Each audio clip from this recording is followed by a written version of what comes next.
Friends, welcome to వని వంటిల్లు.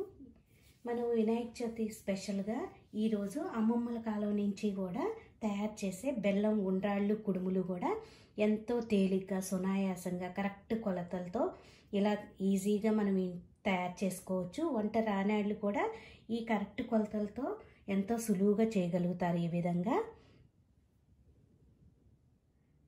బెల్లంతో కుడుములు ఉండ్రాళ్ళు ఎలా తయారు చేసుకోవాలో చూద్దాం. దానికి కావాల్సిన పదార్థాలు ఇట్లా 1 కప్పు నిండా బియ్యపిండి తీసుకోండి. మీరు ఏ కప్పుతో అయితే బియ్యపిండి మెజర్మెంట్ తీసుకుంటారో అదే కప్పుతో వాటర్ కూడా 1 కప్పు వాటర్ తీసుకోండి. 1 కప్పు బెల్లం తురుము తీసుకోవాలి. మీకు కొంచెం స్వీట్ తక్కువగా తినాలి అంటే కొంచెం తక్కువ బెల్లం వేసుకున్నా పర్వాలేదు. దీనిలో 2 టేబుల్ స్పూన్లు పచ్చి శనగపప్పుని ఒక 5 గంటల ముందు ఇలా నానబెట్టి తీసుకోండి. 2 టేబుల్ స్పూన్లు పచ్చి కొబ్బరి తురుము తీసుకోవాలి. కొద్దిగా యాలకుల పొడి. ఇప్పుడు తయారీ విధానం చూద్దాం. స్టవ్ ఆన్ చేసుకుని ఒక గిన్నె పెట్టుకోండి. మనం ముందు బెల్లాన్ని కరిగించుకుని పక్కన పెట్టుకుందాం. దీనిలో ఏమన్నా నలకలు డస్ట్ ఏమన్నా ఉన్నా కూడా వడకట్టుకుంటే పోతుంది. అందుకని ముందుగా బెల్లం వేసుకుని గిన్నెలో ఎక్కువ వాటర్ వేసుకోవసరం లేదు. 2 టేబుల్ స్పూన్లు బెల్లం కరగటానికి సరిపడినంత వాటర్ కొద్దిగా వేసుకుని ఈ బెల్లాన్ని కరిగించుకోవాలి. బెల్లం మనకు పాకం ఏమి రావసరం లేదు, వడగట్టుకోవటానికే కాబట్టి ఈ బెల్లం ఇలా తిప్పుకుంటుంటే మనకి త్వరగా కరిగిపోతుంది. ఇట్లా కరిగే వరకు ఉంచుకుంటే సరిపోతుంది. చూడండి, బెల్లం కరిగిపోయింది. మనకి ఇలా మొత్తం వాటర్గా అయ్యాక ఇప్పుడు స్టవ్ ఆఫ్ చేసుకుని వీటిని వడకట్టుకోవాలి. ఇట్లా ఒక గెరిటె లాంటివి తీసుకోండి. దీనిలో ఈ బెల్లం వాటర్ వేస్తే మనకి ఏమైనా నలకలు అవి డస్ట్ ఉన్నా కూడా ఇలా వచ్చేస్తుంది. ఇప్పుడు ఈ బెల్లం వాటర్ పక్కన పెట్టుకోండి. కప్పు వాటర్ వేసుకోవాలి. ఈ వాటర్ని ఇప్పుడు బాగా కాగనివ్వాలి. కాగాక మనం నానబెట్టుకున్న పచ్చిశనగపప్పు దీనిలో వేసుకుందాం.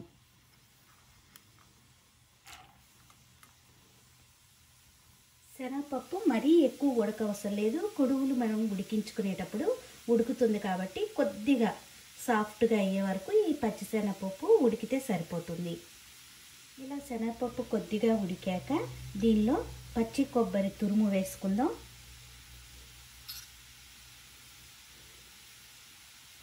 దీనిలో ఇప్పుడు యాలకుల పొడి వేసుకుందాం.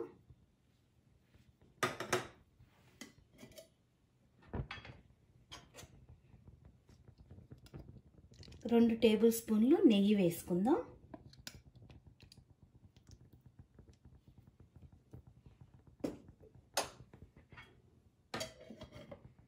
దీనిలో ఇప్పుడు బెల్లం వాటర్ కరిగించి పక్కన పెట్టుకున్నాం కదా, ఆ బెల్లం వాటర్ వేసుకోవాలి.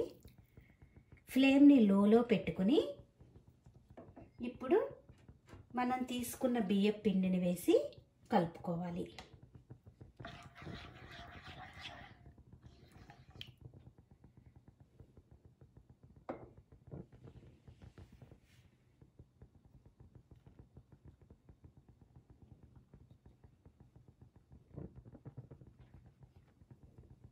ఇలా కరెక్ట్ కొలతలతో మీరు తీసుకుంటే మనకి చక్కగా కుడుములు ఉండ్రాళ్ళు కూడా చక్కగా వస్తాయి. ఇప్పుడు ఈ పిండి అంతా కూడా దీనిలో కలిసేలా కలుపుకుందాం. ఇలా కలుపుకుంటుంటే మనకి పిండి అనేది గట్టిపడి దగ్గరగా వస్తుంది. అంతవరకు కూడా మన బాండీకి ఏమి అతుక్కోకుండా ఉండేట్టు అలా కలుపుకోవాలి.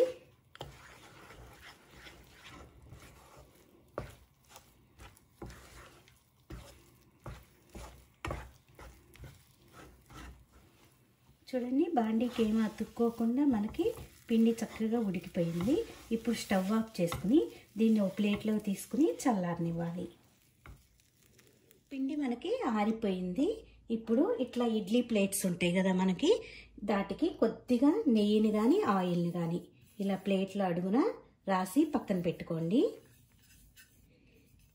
ఇలా రాసుకున్నాక ఇప్పుడు చేతికి కొద్దిగా నేతిని రాసుకుని ఇప్పుడు మనం వీటిని ఉండ్రాళ్ళు కుడుములుగా తయారు చేసుకోవాలి. ఇట్లా చిన్న ముద్దలాగా తీసుకోండి.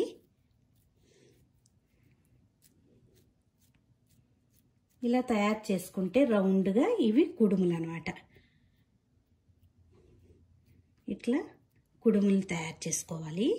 ఇప్పుడు ఈ తయారు చేసుకున్న కుడుముల్ని ఇడ్లీ ప్లేట్స్లో ఇలా పెట్టుకుందాం.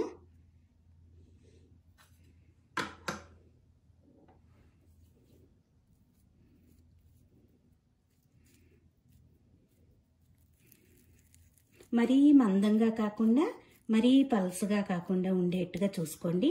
అప్పుడు మనకి ఇవి త్వరగా ఉడికిపోయి తినటానికి కూడా బాగుంటాయి. చూడండి, ఇలా ఉంటే సరిపోతుంది.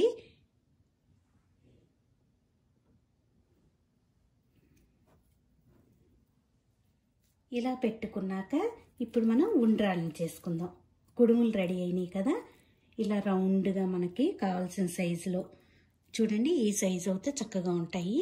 ఈ సైజులో ఉండ్రాళ్ళని చేసుకుని వీటిని కూడా వీటి మధ్య ఇట్లా పెట్టుకుని మనం ఉడికించుకుంటే సరిపోతుంది. ఈ పిండినంతా కూడా ఉండ్రాళ్ళుగా కుడుములుగా మనకి తయారు చేసుకుని ఇలా ఉడికించుకోవాలి.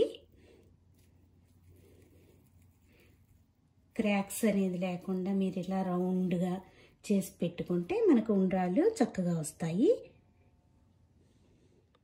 చూడండి, ఇలా మొత్తం రెడీ చేసుకున్నాము. ఇప్పుడు ఇడ్లీ పాత్రలో కానీ ఇలా పెట్టుకుని మూత పెట్టి 15 నిమిషాలు ఆవిరి మీద మనం ఉడికించుకుంటే ఉండ్రాళ్ళు కుడుములు కూడా రెడీ అవుతాయి. ఇట్లా 15 నిమిషాలు ఉడికాక మూత తీసి చూసుకోండి. మీకు ఉడికిందో లేదో డౌట్ అనిపిస్తే ఇట్లా టూత్ పిక్ తీసుకుని ఈ ఉండ్రాళ్ళ మీద కొంచెం ఇలా గుచ్చి చూడండి. టూత్ పిక్కి అనేది ఏమీ అతుక్కోకుండా ఉంటే మనకి ఈ ఉండ్రాళ్ళు చక్కగా ఉడికినట్టు. ఇప్పుడు వీటిని తీసుకుని ఒక ప్లేట్లో పెట్టుకుందాం.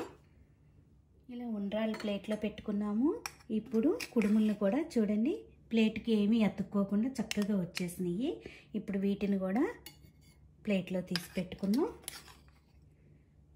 ఎంతో సునాయాసంగా శ్రమ అనేది లేకుండా ఇలా కరెక్ట్ కొలతలతో తయారు చేసుకుంటే మనకి చాలా త్వరగా చేసేసుకోవచ్చు. చాలా బాగా కూడా వస్తాయి.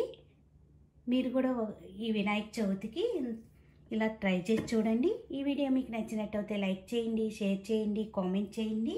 మరిన్ని వీడియోల కోసం వాని వంటిల్ని సబ్స్క్రైబ్ చేసుకోండి. Thank you for watching.